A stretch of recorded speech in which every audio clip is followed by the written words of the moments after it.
nós temos simplesmente uma ótima notícia para este mundo. Não uma notícia mais ou menos, ou uma boa notícia, ou uma boa nova, é muito mais do que isso. Nós temos uma ótima notícia. A Bíblia diz que estamos todos condenados por causa do pecado. Porém, há um escape por causa de Jesus, registrado em Lucas 2, 10 e 11. O Evangelho, só o Evangelho, o poder de Deus, pode reescrever a sua história pessoal, a história da sua cidade e a história desse mundo. Só o Evangelho de Deus pode mudar a direção do mundo e a sua direção pessoal e de sua família.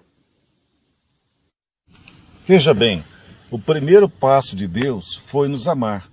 Número 1, a ação de Deus, amar. O Evangelho, o poder de Deus, ele tem a ação que cobre a justiça de Deus e Deus permanece no seu amor. Foi por amor. Deus nos amou, enviou o seu Filho como propiciação pelos nossos pecados. 1 João 4 e 10.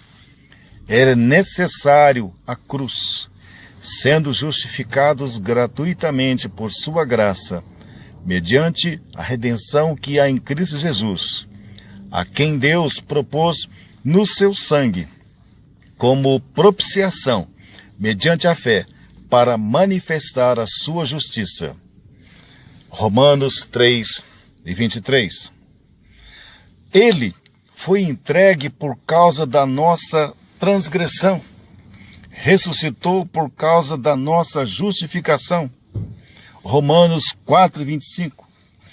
Esse ato de Deus foi necessário porque a cruz era a única maneira de satisfazer a justiça de Deus. Portanto, Deus pode declarar o homem justo por causa de Jesus.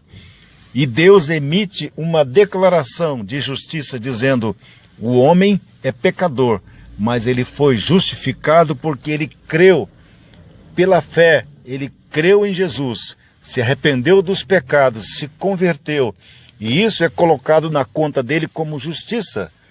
Como diz Hebreus capítulo 11, a justificação é somente pela fé, fé em Jesus. Número 2. Deus é santo. O Evangelho diz que a santidade de Deus não permite o pecado. Isaías 59, 2 diz: mas as vossas iniquidades fazem separação entre vós e o vosso Deus, e os vossos pecados encobrem o seu rosto de vós, para que vos não ouça. Abacuque 1:13 diz: tu és tão puro de olhos que não podes ver o mal e a opressão não podes contemplar. Deus disse para Moisés lá na sarça ardente: Moisés, tira as sandálias dos pés, porque esse lugar é santo. Deus não pode tolerar o pecado. É por isso que no ponto 1, nós vemos Deus tratando o pecado, a propiciação. A única maneira de se fazer um novo homem é fazer esse homem de novo, nascer espiritualmente falando.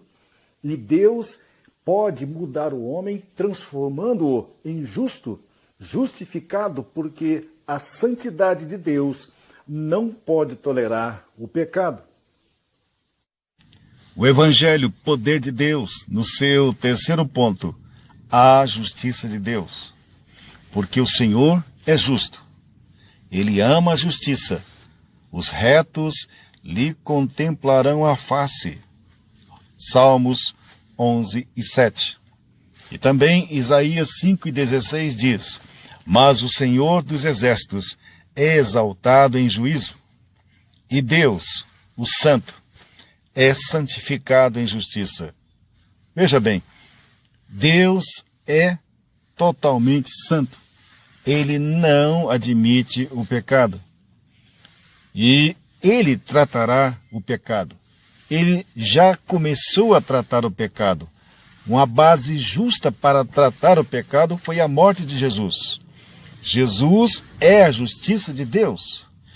A justiça de Deus não pode ser manchada. Ela não pode ser ferida. Ela não pode ser desmerecida. E Deus jamais deixará o desequilíbrio amor-justiça se romper. Ele ama o pecador, mas ele é justo. E ele tratou o pecado.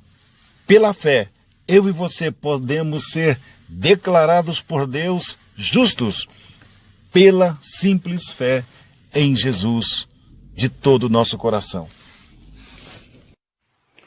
O Evangelho, poder de Deus, ele prepara o homem para entender o plano de Deus e reescrever a história do homem e da sua família. Número 4. A depravação e condenação do homem. Justiça humana. O que é a justiça humana?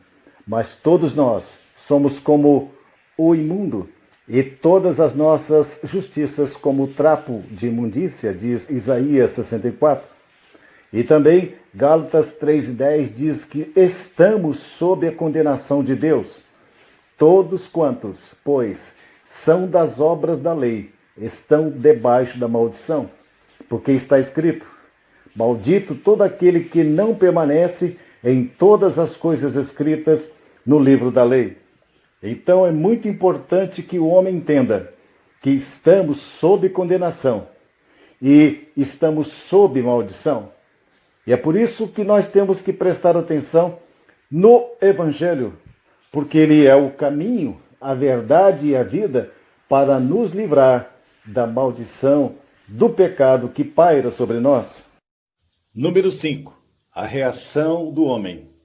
O Evangelho, poder de Deus, reescreve a história do homem, mas ele precisa tomar umas atitudes positivas diante de Deus.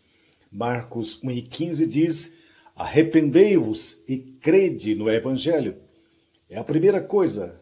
O arrependimento é essencial para a conversão do homem. Segundo, Salmo 51:4, confissão. Davi diz: pequei contra ti, Senhor. É necessário confessar os pecados ao Senhor. Em terceiro lugar, atitude genuína. Faço o que detesto. Romanos 7,15, Paulo expressa que detesta o pecado. Ele comete pecados, mas não gosta disso, porque Paulo teve uma atitude genuína, uma verdadeira conversão. Isaías 1,16, número 4, sinceridade aparente. A purificação nos limpa de dentro para fora. O novo nascimento é a transformação total, uma metamorfose do homem. Isaías 1,16 diz: cessai de fazer o mal. É necessário parar de pecar. João Batista pregava o arrependimento.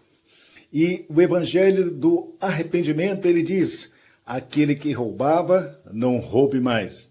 Aquele que adulterava, não adultere mais. Aquele que fazia mal ao seu próximo, não faça mais. Isto é uma verdadeira conversão.